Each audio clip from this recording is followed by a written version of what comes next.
अस्सलाम वालेकुम। आप देख रहे हैं KMBTV इंटरनेशनल। नाजरीन, आज हम आपके पास कुछ पाकिस्तान से खबरें लेकर हाज़िर हुए हैं।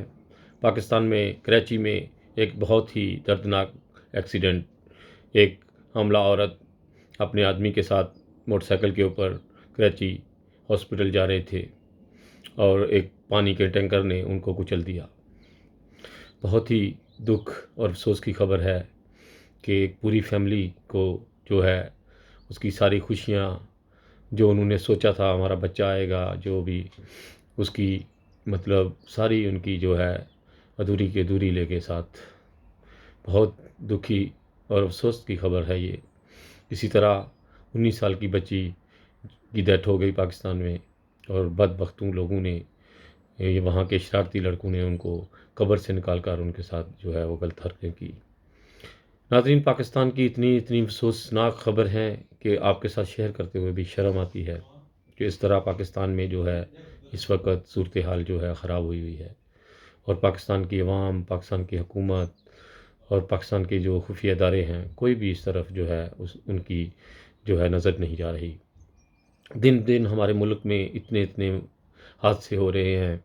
ट्रैफिक पुलिस जो है वो सोई हुई है, उनका कोई ध्यान नहीं है। बाकी जो पुलिस के जो काम हैं, वो कोई अपना जो काम है उसको सही तरह से सरअंजाम नहीं दे रहा। पाकिस्तान के दिन ब दिन ऐसी ऐसी खबरें हैं, छोटे छोटे बच्चों के साथ जो मौलवी हैं वो गलत हरकतें करके उनको मार देते हैं और फिर उनके वालिदैन को कहते हैं कि जल्दी दफना दो इसको ज़्यादा देर रखना नहीं कि हमारी करतूत सामने ना आ जाए। जो लोग भी अपने बच्चों को मदरसों में भेजते हैं, कम से कम उनके पीछे जाकर उनका पता तो लिया करें कि हमारा बच्चा किस हाल में रहता है। उसको अकेले कहीं लेकर जाकर उसकी ख़रीदारी करते वक्त उससे पूछें कि आप यहाँ पर खुश हो, आप सेफ़ हो यहाँ पर। आप लोग उनको इन दरिंदों के हवाले करके फिर आप लोग भूल जाते हो उनको कि हम लोगों ने मौलवी साहब के हवाले कर दिया, अब अल्लाह जाने और मौलवी साहब जाने। नाज़रीन, अपने बच्चों का ख़ुद ख्याल रखें। अगर कहीं भी उनको पढ़ने के लिए भेजते हैं तो कम से कम एक दफ़ा ज़रूर महीने में उनके पास चक्कर लगाया करें। टीचरों से उनके बारे में मिला करें, उनसे बात किया करें कि हमारे टीचर बच्चा कैसा है और कैसे पढ़ रहा है, इसकी दोस्ती कैसे बच्चों के साथ है।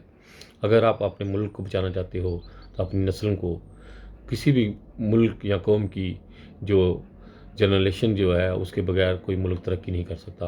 अगर वहाँ की जनरेशन बीमार या वो कम ज़हन हो तो वो मुल्क कभी तरक्की नहीं कर सकती। इसलिए हमेशा अपने मुल्क को बचाना है तो अपनी जनरेशन को ऐसे तैयार करें कि वो किसी भी मुकाबले का, दुख का, गम का, खुशी का वो सही तरह से उसको जो है उसका डिसीजन ले सके। बहुत से दुआओं के साथ खालिद भट्टी को अपनी दुआओं में याद रखिए और पाकिस्तान के जो मौलवी हैं उनके लिए ज़्यादा से ज़्यादा दुआ करें कि अल्लाह ताला जहाँ उनको अकल दे दे और जहाँ इनको कोई उठा ले। बहुत से दुआओं के साथ इंसानियत जिंदाबाद। ओके जी, खुदा हाफिज़।